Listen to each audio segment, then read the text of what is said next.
तो सचमुच परेशान हो गई हूँ इन रोज रोज की परेशानियों से। नहाना भी अब समय पर नहीं मिलता। पहले तो सुबह सुबह बिना नींद के उठो और फिर घंटों लाइन में खड़े रहो। कभी कभी तो लगता है कि यह घर नहीं, पब्लिक बाथरूम है। वहां भी इतनी लंबी लाइन नहीं लगती होगी जितनी हमारी ससुराल में नहाने के लिए लगती है। इतना बड़ा आंगन होने के बावजूद आखिर क्यों दीपिका के ससुराल में नहाने के लिए एक बाथरूम घर के अंदर ही बना था और हर कोई अपनी बारी का इंतजार कर रहा था?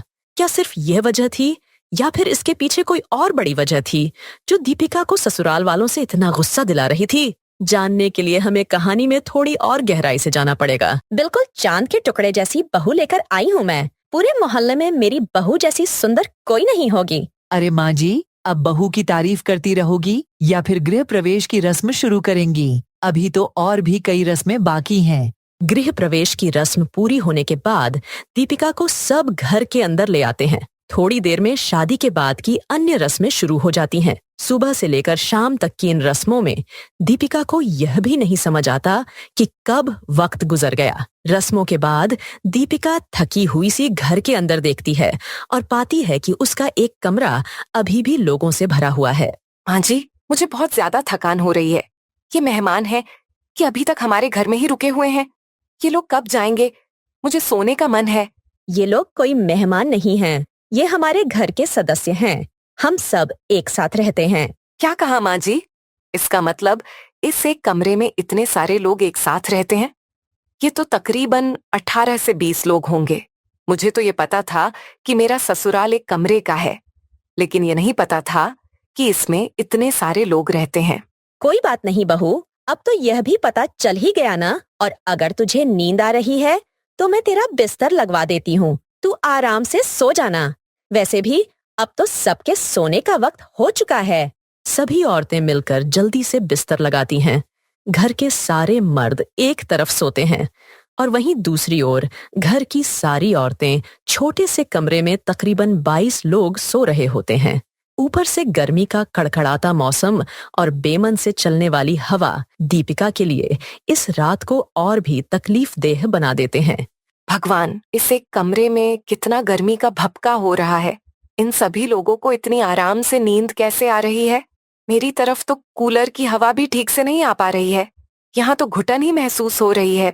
दीपिका को कभी इतने सारे लोगों के साथ एक ही कमरे में रहने की आदत नहीं थी, इसलिए सारी रात वह बेचैन रही।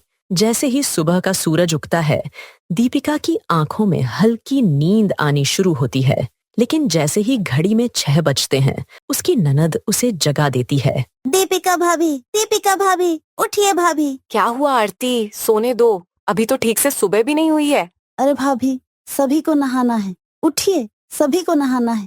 तो सभी को नहाना है तो मेरे उठने से क्या फर्क पड़ता है? मैं कौन सा उनका बाल्टी और साबुन लेकर बैठी हुई हूँ। सभी कमरे में ही नहाएंगे। अब आपके होते हुए कमरे में कैसे नहाएंगे? क्या कहा तुमने? कमरे के अंदर नहाएंगे? 22 लोग रहते हैं यहाँ। क्या यही काफी नहीं था कि अब सभी को इस छोटे से कमरे में नहाना है? भाभी, चूल्हे के पास जो नल और चबूतरा है वही हमारा बाथरूम है। जब एक नहाता है तो बाकी सब बाहर खड़े होकर इंतजार करते हैं। अब जल्दी उठिए और सबका नंबर आएगा।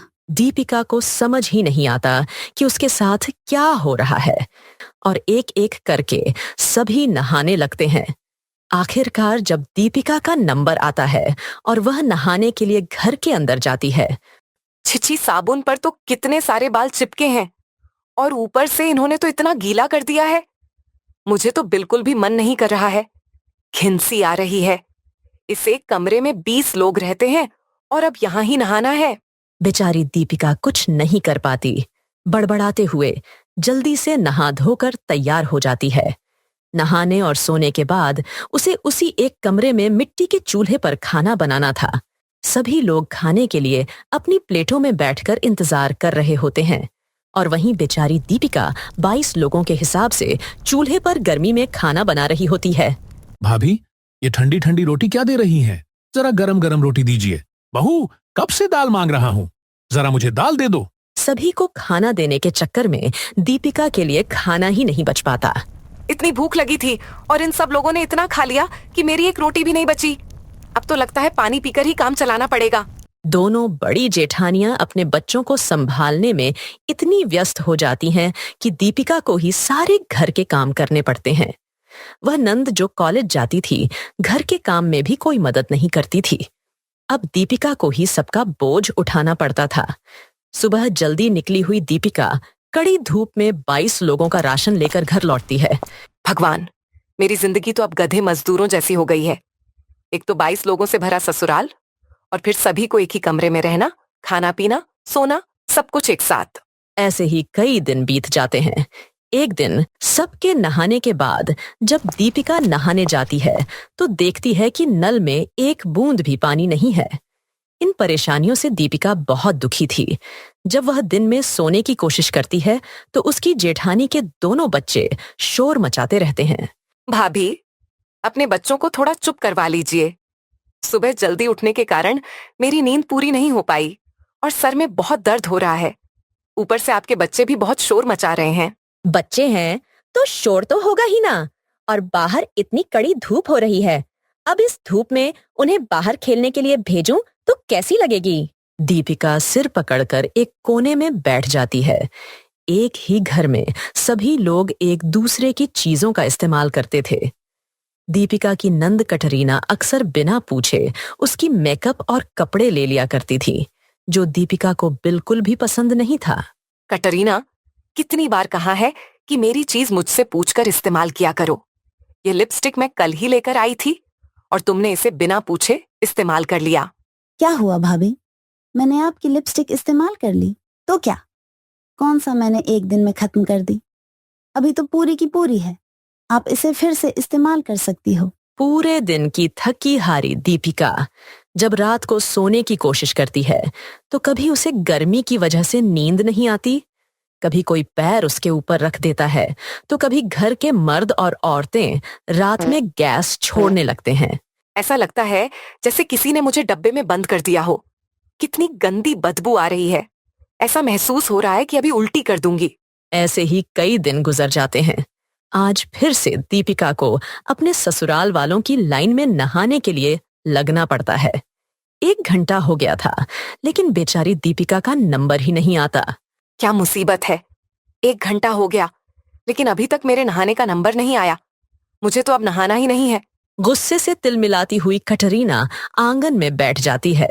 हर दिन कभी खाना ना मिलना, ठीक से नींद पूरी ना हो पाना और नहाने के लिए घंटों तक लाइन में लगना, अब यह सब दीपिका के लिए बहुत ज्यादा हो गया था। और आज जब दीपिका देखती है कि उसकी नंद ने फिर से बिना पूछे उसका लाया हुआ नया सूट पहन लिया है, तो वह अपने गुस्से को अंदर नहीं रख पाती और वह सब पर ज्वालामुखी की तरह फूट पड़ती है। बस, अब बहुत हो गया। मैं ये सब और बर्दाश्त नहीं कर सकती। एक तो सभी को इस छोटे से कमरे में रहना है। 22 लोगों से भरा ये ससुराल मेरे लिए असहनीय हो चुका है। न रात को सुकून है, न दिन को चैन। खाना भी कभी ठीक से नहीं मिलता। नहाने के लिए घंटों लाइन में खड़ा होना पड़ता है। ऐसा लगता है जैसे शादी करके ससुराल नहीं बल्कि किसी चौल में आ गई हूं। अरे, वहां के लोग तो शायद मुझसे भी अच्छे हालात में होंगे। बस अब मैं और आप लोगों के साथ इस एक कमरे में नहीं रह सकती। दीपिका, तुम सही कह रही हो। शुरुआत में तो हम सब आराम से रह रहे थे, लेकिन जैसे जैसे परिवार बड़ा हुआ, मुझे भी लगने लगा है कि इस एक कमरे में हम 22 लोग नहीं रह सकते। शुरुआत से ही हम सब एक कमरे में रहते आ रहे थे, तो कभी यह सोचा ही नहीं कि जब परिवार बढ़ेगा तो बहू और बच्चों को दिक्कत हो सकती है। अब हमें मेहनत करके पैसे जोड़ने होंगे ताकि हम इस कमरे को 4-5 कमरे में बदल सकें और सब आराम से रह सकें। सभी लोग मिलकर फैसला करते हैं और अपने खाने पीने की मात्रा कम करके राशन के पैसे बचाने लगते हैं। कुछ ही महीनों में वे इतने पैसे इकट्ठा कर लेते हैं कि अब वे 4 कमरे बना सकते हैं। और अब कुल मिलाकर इन 22 लोगों के परिवार में 5 कमरे हैं। 2 कमरे बहू, बच्चे और बेटे के लिए अलग होते हैं और बाकी के कमरे नंद, देवर, सास ससुर के लिए होते हैं। साथ ही आंगन में 2 बाथरूम और घर के अंदर एक बड़ी सी रसोई भी बनवाई जाती है। अब न किसी को सोने में दिक्कत होती है, न खाने पीने में। क्या क्या बना लिया भाई आज खाने में? माँ जी, सब्जी, रोटी, चावल सब तैयार है। आप सब खाना खाने बैठिए, मैं सर्व करती हूँ। अच्छा ठीक है, खाना बन ही गया है तो अब जल्दी से खाना लगा भी दे। रचना डाइनिंग टेबल पर खाना लगाती है और सब लोग साथ मिलकर खाना खाते हैं। भाभी थोड़ी सब्जी दीजिए और मुझे 2 रोटी। बहू मुझे भी थोड़ी और रोटी सब्जी देना। जी मैं सबको खाना देती हूँ। रचना देखती है उसने तो सबके लिए भरपूर खाना बनाया था, मगर ये खाना कम कैसे पड़ गया। अरे इसमें तो सिर्फ 2 ही रोटी बची हैं और सब्जी भी खत्म होने वाली है। अभी तो मेरा और आकाश का पेट भी नहीं भरा है। क्या करूं? चलो अभी इन्हें ही दे देती हूँ ये खाना, बाकी आकाश और मैं कुछ और खा लेंगे बाद में। क्या हो गया बहू, इतनी देर क्यों लग रही है? कुछ नहीं माँ जी, बस आज खाना थोड़ा कम पड़ गया। खाना कैसे कम पड़ गया? तुझे अब तक खाने का अनुमान नहीं हुआ क्या बहू? नहीं माँ जी, मैंने तो ठीक हिसाब से ही सबके लिए खाना बनाया था। तो तू कहना क्या चाहती है कि अब हम लोग ज्यादा खाना खाने लगे हैं? नहीं नहीं माँ जी। अरे जो भी हो छोड़ो इन बातों को। बहू अभी हमारा पेट नहीं भरा है, ऐसा करो झटपट खिचड़ी बना लो। हाँ भाभी, मसालेदार खिचड़ी बना लो। ये क्या, अभी तो सबके लिए इतना सारा खाना बनाया था, रोटियां बनाई थी और अब फिर से खाना बनाऊं? तुम रहने दो रचना, अब दोबारा खाना मत बनाओ। मैं सबके लिए बाहर से खाना मंगवा देता हूँ। थैंक यू आकाश जी। इसके बाद आकाश बाहर से खाना मंगवाता है और तब जाकर सबका पेट भरता है और फिर रचना रसोई का सारा काम समेटकर आराम करने चली जाती है। अगले दिन, भाभी देखो ना, आज कितनी बारिश हो रही है। हाँ, आज सुबह से ही बारिश हो रही है। तो भाभी ऐसा करो, आज सबके लिए आलू के पकौड़े बना लो। अभी अभी तो सबने खाना खाया है नेहा। तो क्या हुआ भाभी, बारिश के मौसम में पकौड़े खाने का मजा ही कुछ और है, और उसके लिए पेट खाली होने की जरूरत नहीं।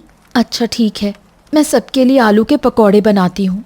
थोड़ी देर में रचना के बनाए पकौड़ों की खुशबू पूरे घर में फैल जाती है और सब लोग पकौड़े खाने के लिए इकट्ठा हो जाते हैं। बहुत अच्छा किया बहू, जो तूने आज पकौड़े बना लिए। हाँ, मैं तो कहने ही वाला था कि आज नाश्ते में पकोड़े हो जाए। देखते ही देखते घर के सब सदस्य चाय पकौड़े चट कर जाते हैं और रचना के हिस्से में सिर्फ 2 पकौड़े ही बचते हैं। अरे ये क्या, सारे पकौड़े खत्म हो गए। मैं तो सोच रही थी थोड़े आलू के पकौड़े आकाश जी के लिए भी रख दूं, मगर यहाँ तो ये मेरे लिए भी नहीं बचे। क्या हुआ भाभी, थोड़े और पकौड़े हो तो लेकर आइए, खत्म हो गए। ये क्या बात हुई रचना, तूने आज भी जरा से ही पकौड़े बनाए। बहू थोड़ा ठीक से खाना बना लिया करो। मैं तो हर रोज ही भरपूर खाना बना रही हूँ, लेकिन मैं ही क्या करूँ जब आप सब लोग इतने ज्यादा भुक्कड़ होते जा रहे हैं। अब चुप क्यों खड़ी हो? जी, आगे से भरपूर खाना बनाया करूँगी। ये तो हुई आज की बात, मगर बारिश का मौसम, हर दिन बारिश हो रही थी और घर के सदस्यों को भी हर दिन चटपटे पकौड़ों की याद आ रही थी। अगले दिन, अरे बहू बहुत देर से कुछ खाया नहीं है, ऐसा कर गर्मा गर्म पकौड़े बना ले। माँ जी, अभी लंच किए हुए 2 घंटे भी ठीक से पूरे नहीं हुए हैं और आप कह रही हो बहुत देर से कुछ खाया ही नहीं है। अच्छा ठीक है, तेरी बात मानती हूँ कि हमने अभी 1 घंटे पहले ही खाना खाया है, मगर अभी तू पकौड़े तो बना दे। पकौड़े कल खाए तो थे माँ जी, कल आलू के पकौड़े खाए थे, आज तू प्याज के पकौड़े बना दे। अच्छा ठीक है माँ जी, मैं शाम को नाश्ते में बना दूंगी। बहू शाम होने का इंतजार मत कर, शाम को तो हम दूसरा नाश्ता कर लेंगे। तू अभी गर्मा गर्म पकौड़े बना ला सबके लिए। अच्छा ठीक है। रचना रसोई में जाती है। इस घर में तो मैं 1 मिनट भी चैन से नहीं बैठ सकती। हर घंटे में घर वालों को खाने के लिए कुछ ना कुछ चाहिए ही रहता है, और इसके लिए उन्होंने मुझे यहाँ की नौकरानी बना रखा है। अब प्याज के पकौड़े इतने सारे बनाऊंगी कि शाम तक नाश्ते में चले, जिससे दोबारा मुझे कुछ ना बनाना पड़े। इस बार रचना ढेर सारे पकौड़े बना लेती है, लेकिन जैसे ही घर के सदस्य पकौड़े खाने बैठते हैं, चुटकी में सब चट कर देते हैं। चलो कम से कम आज तो भाभी ने पकौड़े सही मात्रा में बनाए। हाँ बहू, अब थोड़ा थोड़ा पेट भरा है, लेकिन अगली बार थोड़े से और ज्यादा पकोड़े बनाना बहू। आपने सब पकौड़े खत्म कर दिए? और नहीं तो क्या, किसी के लिए बचाकर रखने थे क्या बहू? मैंने शाम के नाश्ते तक के लिए पकौड़े बनाए थे, लेकिन अब कुछ नहीं बचा। अरे बहू शाम की चिंता मत कर, शाम को मिर्ची के पकौड़े बना लेना। प्याज के पकौड़े से अब मन भर गया। ये माँ ने ठीक कहा। और बहू अच्छी वाली मिर्च लेना, एकदम ताजी और हरी। घर वालों की बातें सुनकर रचना को अंदर ही अंदर गुस्सा आ रहा था। आखिरकार सबके लिए खाना बनाते बनाते वो थक जो गई थी और वो कितना भी खाना क्यों न बना ले मगर घर के लोगों का पेट भरता ही नहीं था। इसके बाद शाम को फिर रचना सबके लिए मिर्ची के पकौड़े बनाती है। उसके बाद रात का खाना बनाती है और थककर अपने कमरे में सोने जाती है। कल से पकौड़े बनाना बंद। एक तो दिन रात का खाना बनाना ही इतना मुश्किल पड़ता है, ऊपर से घर वालों ने बारिश के मौसम में पकौड़े खाने की अलग ही लत लगा रखी है। तो ये डिसाइड करने के बाद रचना सो जाती है। सुबह नाश्ते के समय, भाभी आपने आज नाश्ते में कुछ खास नहीं बनाया? नहीं, जो है वो यही है। ये क्या बहू, तूने तो बस नमकीन बिस्कुट सजा कर रख दिए हमारे सामने, इससे क्या होगा? अरे बाहर इतना अच्छा मौसम हो रहा है, मैं तो सोच रहा था क्यों ना आज नाश्ते में ब्रेड पकोड़े हो जाए। आपने तो मेरे मुंह की बात छीन ली पापा। नहीं, अब कोई पकोड़े नहीं बन रहे, आप यही नाश्ता कर लीजिए, मैं खाना जल्दी बना लूंगी।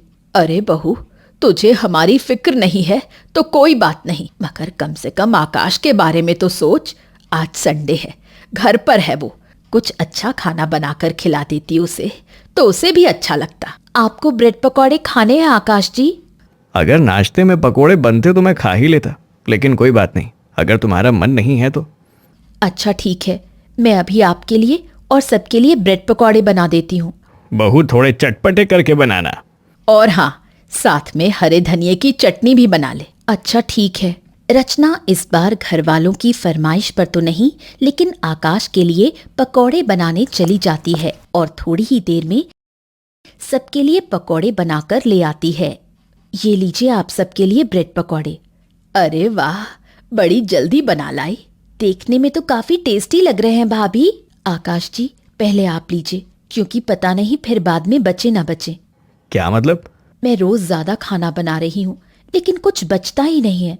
इसका मतलब हम ज्यादा खाते हैं, क्यों बहू, यही कहना चाहती है? कहना तो नहीं चाहती, मगर सच तो यही है माँ जी। देख रहा है आकाश, ये क्या क्या बोले जा रही है तेरे सामने और तू चुपचाप सुन रहा है।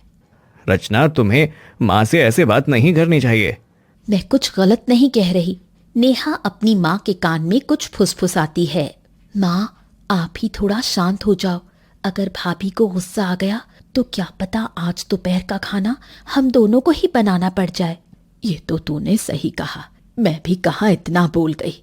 अभी तो रचना के हाथ से पालक के पकौड़े और गोभी के पकौड़े भी खाने हैं। हाँ, तो शांत हो जाइए, अभी भाभी के साथ लड़ाई मत बढ़ाइए। अच्छा बहू, छोड़ ये सब, शायद मैं ही ज्यादा बोल गई, मुझे माफ कर देना। कोई बात नहीं माँ जी। वैसे आज शाम तू गोभी के पकौड़े बना देगी ना? क्या? बिल्कुल नहीं माँ जी, अब मैं कुछ भी नहीं बनाऊंगी। मैं सारा दिन अकेले काम करती रहती हूँ और आप दोनों रसोई में झांकती भी नहीं हो, बस अपने ऑर्डर देने आ जाती हो। अब मैं और बर्दाश्त नहीं करूंगी। रचना, तुम ज्यादा ही गुस्सा नहीं कर रही? आप नहीं जानते आकाश जी, मैं कैसे सारा सारा दिन किचन में अकेले काम करती रहती हूँ। अब आप या तो घर में एक खाना बनाने वाली रख लीजिए या फिर मैं घर छोड़कर जा रही हूँ। बहू, तुम बेवजह राई का पहाड़ बना रही हो। हाँ बहू, मैं बस ये घर छोड़कर जा रही हूँ, मैं अब और यहाँ नौकरानी बनकर नहीं रह सकती। अच्छा ठीक है, मैं घर में एक नौकरानी रख लूंगा, तुम ये घर छोड़कर मत जाओ। बहू, घर छोड़कर मत जा। ठीक है, मैं सिर्फ आकाश जी के कहने पर ही यहाँ रुक रही हूँ। बहू, अब तो रुक ही गई है तो पकौड़े बना दे, कल से तो नौकरानी बना ही देगी। माँ जी, अरे मैं तो मजाक कर रही थी बहू।